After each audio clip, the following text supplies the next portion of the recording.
And Victor Cui joins us, the president of the Edmonton Elks. And this interview was lined up last week. I want people to know, Victor, you don't just come on after wins. You'll come on no matter what. But I got to say, congratulations on that big win in Ottawa. Must have felt good coming home with the boys. Well, yeah, definitely a win feels better than a loss. Is that what you're saying? But no, I got to tell you, Ottawa is a beautiful stadium to play in. And the atmosphere and what they do and what Ottawa has achieved there is really, really impressive. You know, I saw your tweet. You said how beautiful the city of Ottawa was, let alone the stadium. I'm shocked. Have you not been to the nation's capital before, Victor, as a Edmonton guy? You know, I hadn't been back to Ottawa since 2005. So it's been a long time. So it's a very, very different city. But I took a lot of great lessons from that Ottawa experience because that crowd, when you go there, is completely different. And I'm going to say half of their audience is below 30 years old. And it's groups of young adults going there to enjoy the atmosphere and be a part of the team. And it was really amazing to see because what I walked away from there with was that the Canadian Football League product is attractive to that demographic. You know, we always talk about reaching this younger audience, et cetera, et cetera. So clearly we have a product that can appeal to them. Where we're falling short and where we have to improve is at the league level and at the team level to duplicate some of what Ottawa has done. Of course. Well, I've been there dozens of times. The old place and then the post-Reno place. And you're right. We all know the CFL product is fantastic. So did you get the notepad out and start making notes? I guess now I put it in my note app on my iPhone like I used to carry around a notepad, Victor. Without divulging too many secrets, what did you discover how they did this? Because it's not easy. If it was easy, everybody would do it. No, it definitely is a lot of work. But I think when you're building plans, you need to see what best in class is doing. Now, not all of it is 100% applicable to us, but it was a really good example. You see, because when you go to Winnipeg, Winnipeg is just like a better version of what we could do in Edmonton because they have a new stadium and they have a dedicated facility and all those kind of things. But Ottawa really is a completely different model where the city and OSEG have worked together and they figured out how do we revitalize this area? How do we bring value to the citizens and to fans? So that kind of let my mind go into a different area of what a great partnership with the city is. And we've got a great partnership with the city of Edmonton as it is today, but it let me kind of see where the opportunities are in the future.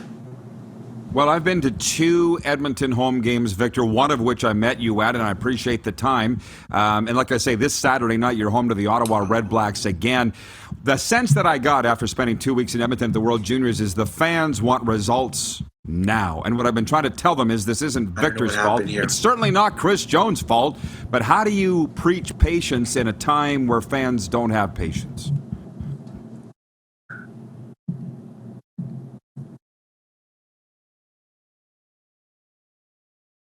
Oh, boy.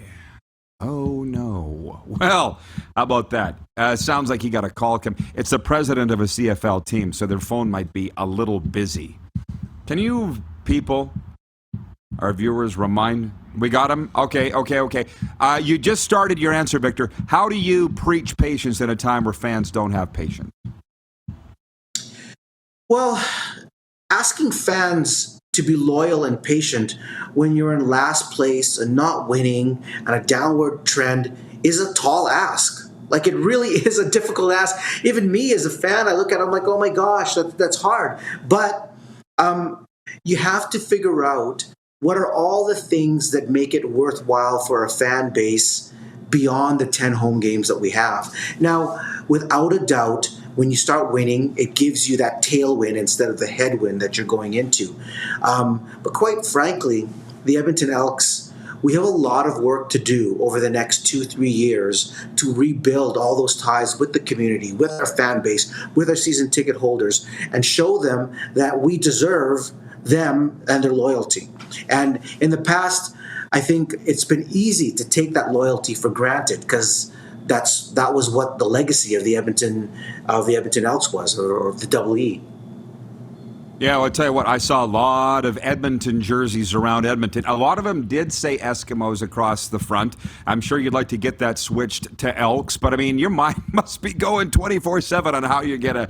It's exciting, right? But it is a lot of work. I don't know where you find enough hours in the day, because it's going to take that much.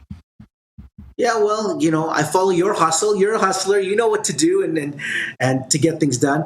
I don't mind the old jerseys with Eskimos on it, quite honestly, because that is a part of our history. We can't erase that just because we name changed it. Like, we proudly wore the green and gold and the Eskimo name, and we did everything we could to bring glory to that. So I don't think there's anything wrong with still having that merchandise in the market and representing it. Now, of course, we've made the very wise decision to adopt a new name and move forward into the future, and everything around our branding is around that. But you still got to pay respect to what we've done in the past. Yeah, well, it's a tremendous past. I think it is 14 Grey Cups. And the one thing that I heard, even in Rogers Place, was the fans were saying, hey, the die-hard Edmonton football fans are coming no matter what. It's that fringe fan that they need to convince to get back. Is that kind of what you've identified as the task here? That's part of the puzzle. I mean, the diehard fans, see, the definition of fandom in the world of sports today is very different, right? And you and I talked about this before. Yes, traditionally, the definition of the fan is who do you bring into the stadium that spends money on a ticket, spends money on F&B and beers, et cetera, merchandise, and all of that. Now, that, of course, is important of that particular fan journey.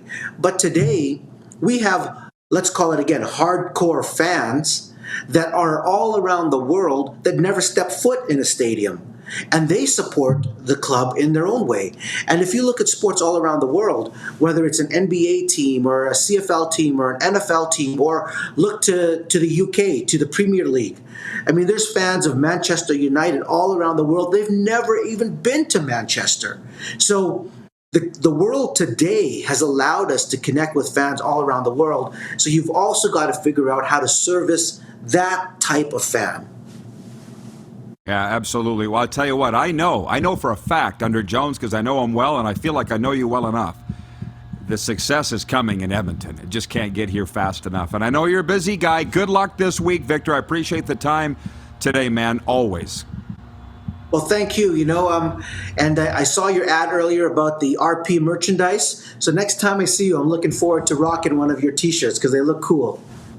We can get you some. Absolutely. Thank you, Victor. Man, that is the coolest guy in the CFL, Victor Cui, who, by the way, is far taller than I thought. He's a big dude. Hey, everybody. Thanks for watching the RP Show on YouTube. And don't forget, we're live daily on YouTube from noon to 2 Eastern. If you like what you see, hit subscribe. And if you like the program, check around for other segments of The Rod Pedersen Show here on YouTube.